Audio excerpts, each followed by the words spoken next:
عاملين ايه؟ وحشتني جدا. فيديو النهارده زي ما واضح قدامكم كده، انا مرضتش اعمل زي كل الناس بقى بتطلع تتكلم كده بوشها وبتطلع تكروت اي حاجه وخلاص. انا يوم ما اعمل لكم فيديو قلت اعمله لكم فيديو على اصوله. النهارده بقى هقول لكم على ايه المشتريات اللي جبتها وايه الحاجات اللي اتفضلت معايا من السنه اللي فاتت، ولازم اقول لكم على تريكات كده لازم تعملوها قبل ما تنزلوا تشتروا مشتريات المدرسه. يا رب ما كنتش اتاخرت عليكم، بس انا بجد كنت بظبط لكم الفيديو ده عشان يطلع معاكم باحسن شكل ممكن.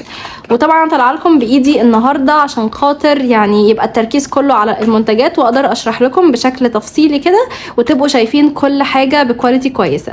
مبدئيا كده خلونا نبدا بالحاجات السهله قوي، وهي اول حاجه جبتها وهو الكوب الحراري ده. المفروض ده يا جماعه ان هو بيبقى تاتش كده، بس البطاريه بتاعته محتاجه تتغير، وده كان قديم معايا من السنه اللي فاتت، فبالتالي انا مش محتاجه اشتري جديد. فانتوا اول حاجه لازم تعملوها ان انتوا تبداوا تشوفوا الحاجات القديمه اللي عندكم وتشوفوا هل هي تنفع تكمل معاكم ولا لا.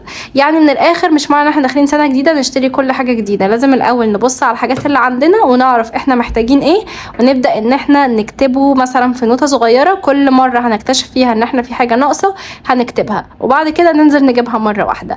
طيب انا بقى كعبير جبت ايه؟ مبدئيا زي ما قلت لكم دي كانت معايا من السنه اللي فاتت، المفروض بقى ان انا بحتاجها وانا رايحه الجامعه او انا رايحه كورسات او عايزه احفظ فيها اي حاجه مثلا وانا قاعده بذاكر وعايزه تقعد معايا مده طويله، فهي عمليه جدا وكان سعرها 100 جنيه بس. تعالوا بقى اقول لكم تاني حاجه طلبتها، وتاني حاجه دي بقى انا كنت محتاجاها فعلا بما اني من عشاق الايس كوفي ومن عشاق كمان انا اشرب في كوبايات ازاز زي الشكل ده، عشان اشوف يعني فاهمين ان هو اشوف الصوص الكراميل بقى وانا حطاه كده على الازاز، او مثلا نفسي تتفتح لالوان الحاجه اللي انا بشربها، اذا كانت بقى لونها بيربل، لونها بنفسجي، لونها احمر، اخضر، اصفر، ايا يكن. انا بحب المشروبات اللي من النوع ده.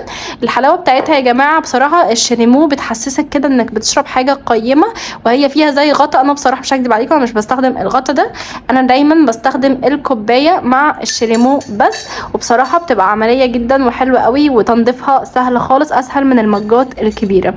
ودي يا جماعه كنت طالباها من على نون، كانت بحوالي 80 جنيه، بس طبعا بالتوصيل يعني دفعت حوالي 100.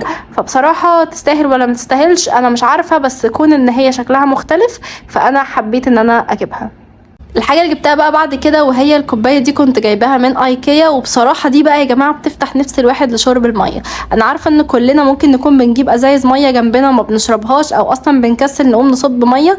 الكوبايه دي يا جماعه يعني بتعادل حوالي 4 كوبايات ميه عاديه اللي هي الصغيره اللي بتبقى كده. فانا بالنسبه لي كوبايه زي دي بتوفر لي وقت ان انا اقوم اجيب فيه ميه، عشان انا برده مش ببقى عايزه اشرب، فبملاها ميه كتير وبحط فيها تلج، وممكن كمان تحطوا فيها شريمو او حتى تحطوا فيها مثلا الشريمو الازازه اللي اتكلمنا عليها من شويه. بجد بتفتح نفسك انك تشرب ميه.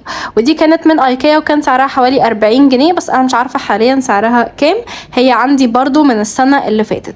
تعالوا بقى برده اوريكم ايه الحاجات اللي متفضله معايا من السنه اللي فاتت، وهي المقلمه دي. المقلمه دي يا جماعه انا عايزه اقول لكم كنت جايباها من سمير وعلي بحوالي 25 من فتره طويله جدا، يعني يمكن من سنه. بصوا يا جماعه اهي ب20 هي انا لقيتها عليها. فطبعا عايزه اقول لكم ان دي قاعده معايا بقالها كتير، انا بستخدمها للتسريحه، لفرش الميك اب، للاقلام، اي حاجه، وعندي منها الازرق والاسود. انصحكم تجيبوها، هي تحسوا ان هي صغيره بس هي بجد بتلم اقلام كتيره قوي، وسعرها كمان حلو وشكلها شيك على المكتب. نخش بعد كده بقى في القسم المفضل لقلبي وهو الاجندات، لان انا بالنسبه لي اكتر حاجه مهمه في حياتي وهو الكتابه. في شغلي بكتب، في دراستي بكتب، حتى ان انا اقعد اكتب الطموح بتاعتي والاهداف اللي انا عايزه احققها في حياتي بحب اكتبها، ومش بحب ان الحاجات دي اكتفي بيها مثلا على موبايل او في دماغي. فتعالوا يلا دلوقتي اكلمكم عن الحاجات القديمه وايه الحاجات اللي انا جبتها جديده. مبدئيا الحاجات دي قديمه عندي، زي ده مثلا، شايفين مثلا مكتوب عليه كن موقنا بان اماني قلبك ستشرق. انا طبعا مش بقالي كتير قوي مش بستخدمه، فمش فاكره كان مكتوب عليه ايه. وده برده حلو قوي. الاتنين دول يا جماعه حلوين وعمليين جدا للجامعه. تقدري تحطيهم في الشنطه التوت باج بتاعتك او في الشنطه الظهر، او تحطيها في اي شنطه عامه هتلاقيها بتاخد الكشكولين دول، لان حجمهم صغير وفي نفس الوقت عمليين. الكشكول اللي بعد كده كنت جبته وهو ده، وده يا جماعه كنت جايبه منه 3 من المترو، والثلاثه كانوا بحوالي 20 جنيه. بصراحه هو حلو جدا، بس عشان كاتبه فيه فمش هعرف اوريكم. اللي في البدايه زي ما انتم شايفين الورق بتاعه حلو قوي وواسع، وتحسوا ان الكشكول مريح كده عشان هو لونه اصلا ابيض، وانا مش بحب الحاجات اللي فيها تسطير كتير. فبصراحه ده حلو قوي وعملي معايا، وعندي منه 3، عندي منه الموف والازرق، وكان في درجه ثالثه انا مش فاكره هي كانت لونها ايه. نيجي بقى بعد كده للحاجات اللي شويه ممكن تكون مش اساسيه بس انا حابه اوريها لكم برضو، وهي النوتس دي. هي تحسوا ان هي كبيره ومش كبيره، يعني هي حجمها متوسط.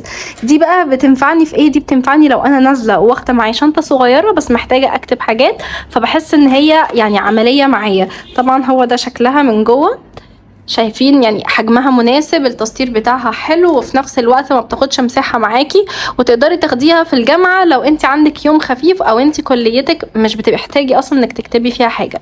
بصراحه شكلهم حلو قوي، وانا الفتره اللي كنت بجيب فيها الحاجات دي كنت بعشق اللون الموف. وزي ما انتوا يعني زي ما انا قلت لكم كده ان دي الحاجات القديمه اللي عندي اللي انا يعتبر اصلا ما استخدمتهاش. عندي حاجات تانية استخدمتها وعندي حاجات لسه بستخدمها الفتره دي. بقى بعد كده الحاجات دي، وانا بصراحه رايي الشخصي الحاجات دي مش مهمه غير للناس اللي هي يعني من الاخر كده مش عايزه تاخد معاها حاجه خالص في الجامعه، وعايزه حاجه بس تكتب فيها لو في شيت معين او اي حاجه هتتسلم سريعه، فعايزين ياخدوا حاجه صغيره ومش بيحبوا ياخدوا شنط اصلا او بياخدوا شنط دلع صغيره.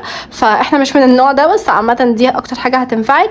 وفي نفس الوقت دي سعرها مش غالي خالص، ممكن تلاقيها ب15 جنيه، بس بتختلف على حسب الشكل وعلى حسب جبتيها منين. يعني ممكن تلاقيها في المترو ب5 جنيه وب10 جنيه، وفي اماكن تانية تلاقيها ب20 وب30، فده برضو بيختلف على حسب المكان اللي بتجيبيه منه. وزي ما قلت لكم هي من جوه شكلها برضو لذيذ، وتقدري تكتبي فيها حاجات كتير، يعني هي مش صغيره قوي. نيجي بقى لحاجه مهمه نسيت اكلمكم عليها مع الكوبايات، وهو المضرب ده. المضرب ده يا جماعه بتاع الكابتشينو او بتاع اي حاجه عايزين تعملوا فيها رغوه، سواء ايس كوفي بقى، كريمه، اي حاجه. بصراحه هو حلو، بس انا ندمت ندم عمري. ليه بقى؟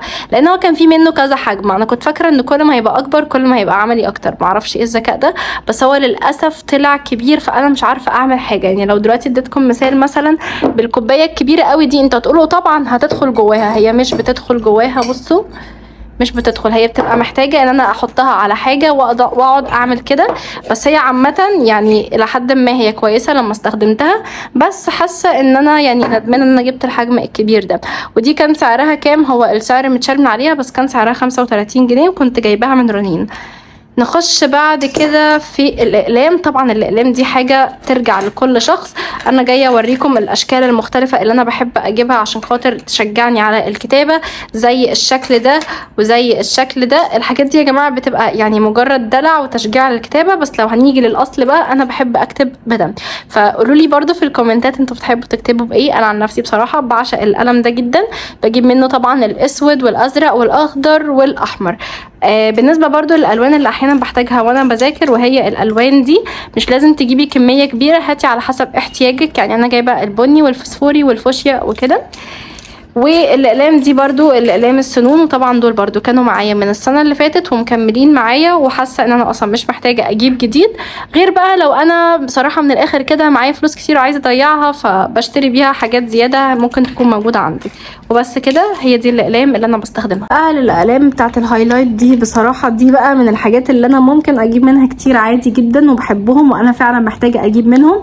الحاجات دي يا جماعه كانت معايا من قبل كده، بس ده بارت 1، لسه هعمل لكم بارت 2 للحاجات الجديده اللي هشتريها. اقلام الهايلايت اكتر حاجه بتساعدني على المذاكره وبتخليني اصلا اعلم كل حاجه في الملزمه اللي انا بذاكر منها. فانا لسه هشتري فوشيا وهشتري الوان تانية وهجدد كمان اللي معايا، لان الالوان بتاعتهم ضعفت. بس دي من ضمن الاساسيات، يعني زي ما قلت لكم في حاجات قلت لكم عليها ان هي مش اساسيه زي النوتس الصغيره دي، بس دي اساسيه بالنسبه لي جدا، واعتقد هتبقى كمان بالنسبه لكم اساسيه وانتوا بتذاكروا او انتوا حتى بتعلموا اي حاجه في حياتكم هتحتاجوا الهايلايتس دي. ولو انتوا بتحبوا قرايه الكتب برضو هتنفعكم، من نوع من انواع عامه التسليه كده وانتوا بتكتبوا وانتوا بتقروا الكتاب، عشان ما تناموش تكونوا مركزين وبتعلموا على البوينتس المهمه اللي بتقروها. نيجي بقى لشيء مهم جدا قبل بقى ما نخش في النوتس دي كلها. جايه اكلمكم عن الشيء هذا اللي انا عملته السنه اللي فاتت، وناويه ان انا اجدده وهجدده معاكم باذن الله في فيديو منفصل. الشيء ده يا جماعه هو عباره عن كارت كرتونه. شايفين يا جماعه الكرتونه دي؟ انا اوريدي عندي كراتين كتير قوي، لان انا بيجي لي بقى اوردرات وحاجات من دي كتير، فبيبقى متوفر عندي كتير قوي من الكراتين. ايه فكرته بقى؟ احنا بنغلف الكرتونه تمام، وبنبدا ان احنا نعلق عليها الستيكي نوتس اللي احنا عايزين مثلا نعمل حاجات بكره، عايزين نذاكر حاجات معينه. مش شرط تبقى المذاكره يا جماعه دي تنفع لكم عامه في حياتكم، لحياتكم اليوميه، للحاجات اللي محتاجين تعملوها في يومكم بغض النظر عن الدراسه. وكمان تقدر ان انتوا دايما تكتبوا فيها الصلوات بتاعتكم جنب كل صلاه بتصلوها، تعملوا جنبها صح، او الاذكار بقى، كل الحاجات المهام اليوميه بتاعتنا هتنفعنا فيها جدا. وانا مثلا هنا بكتب الاهداف بتاعتي في شهر كذا، هنا مثلا حاجات عايزه اشتريها من العطار بس لسه ما اشتريتهاش، فاهمين قصدي؟ ممكن بقى نثبت الحاجات دي ازاي؟ عندنا طريقتين للتثبيت. الطريقه الاولى ان احنا نشتري الدبابيس دي، وهي بصراحه بتدخل في الكرتون حلو قوي، بس اهم حاجه تجيبي كرتونه تكون سميكه، ودي بصراحه حلوه قوي. وعايزه اقول لكم ان انا عندي واحده تانية منها، وبجد الاتنين يعني هما استخدامهم مش بيخلص، يعني انت هتشتريها مره واحده وهتعيش معاكي العمر كله. وتاني حاجه ممكن تثبتي بيها، هو الشكل التاني كان مختلف. ده يا جماعه الشكل بتاعه يعني تحسوه كده بلاستيك، الشكل التاني تحسوه ازاز، فبصراحه هو يعني عملي جدا. تعالوا اوريكم برضو ايه تاني ممكن تثبتوا بيه، وهو الشيء ده ممكن برضو تثبتوا بيه على الكرتون، بيثبت زي ما انتم شايفين كده. هنا انا عاملاهم، انا مش مدخلاهم كويس بس هما بيثبتوا كويس قوي. وبالنسبه للستيكي نوتس برضو دي حريه، انت استخدمي اللي انت عايزاه، يعني ممكن تعملي بورق عادي انت وحريتك، بس انا عن نفسي بشتري حاجه زي كده بيبقى فيها ميكس الوان وبستخدمها مره واحده. تعالوا بقى نتكلم عن العلبة دي، لان الناس برضو شافتها قبل كده عندي في كذا حاجة. انا بستخدمها استخدامات كتيرة قوي على حسب الفترة اللي انا فيها، وعلى حسب انا محتاجاها في ايه. الفترة بتاعت الدراسة انا حابة اقول لكم فكرة حلوة قوي انا احيانا كنت بعملها، وهي ان انا بجيب ورق زي ده كده، هو بيبقى من الورق بتاع الستيكي نوتس، وببدأ ان انا اكتب جواه حاجات. الحاجات دي بتبقى عبارة عن ايه؟ مثلا انا هخرج اروح ستاربكس، هخرج اعمل كذا، انا هنزل اتمشى، انا هنزل اعمل رياضة، بصوا اي حاجة. بقعد اعمل ورق كده كتير، وباجي في اخر الاسبوع بتاع الدراسه، اليوم اللي انا عارفه نفسي مثلا مش ورايا حاجه فيه، او انا واخده بريك او اجازه لنفسي، ببدا ان انا اخد ورقه واشوف هي مكتوب فيها ايه، كنوع من انواع ان انا بعمل لنفسي جايزه. ممكن تعملي فيها برضو حاجات تانية كتير، زي ان انت تروحي سينما، تعملي اي اكتيفيتي في يومك، في اليوم اللي انت مثلا هتكوني ذاكرتي فيه كميه كبيره وانجزتي حاجات كتير وعايزه تبسطي نفسك بنفسك. فبصراحه الفكره دي حلوه قوي، اعملوها من قبل ما تبداوا دراسه، هتشجعكم جدا على المذاكره. نيجي بقى للجزء اللي بعد كده، وهو ده. بصراحه يا جماعه انا دايما بشتري الحاجات دي غاليه قوي، بس صاحبتي قالت لي ان هي لقت الكشكولين دول ب50، فانا قلت لها ليه لا، هاتيهم لي على طول. لان انا دايما يا جماعه بجد اي حاجه من النوع ده بجيبها من اي حته، سواء كان مكتبه الوان او سمير وعلي، بتبقى من اول 70 فيما فوق الواحده، وبيبقى برده حجمها مش كبير. يعني هوريكم مثال دلوقتي، بس كشكول زي ده برده حجمه يعني كان 100 ورقه، وكنت جايباه بحوالي 80 جنيه. وبجانب ان برده في كشاكيل تانية بتبقى سلك زي دي كنت بشتريها، وكان سعرها برضو بيبقى في نفس الرينج ده. فلما لقيت ان الاتنين ب50 قلت بقى لازم اجيبهم. زي ما انتم شايفين هو ده شكله من جوه تمام.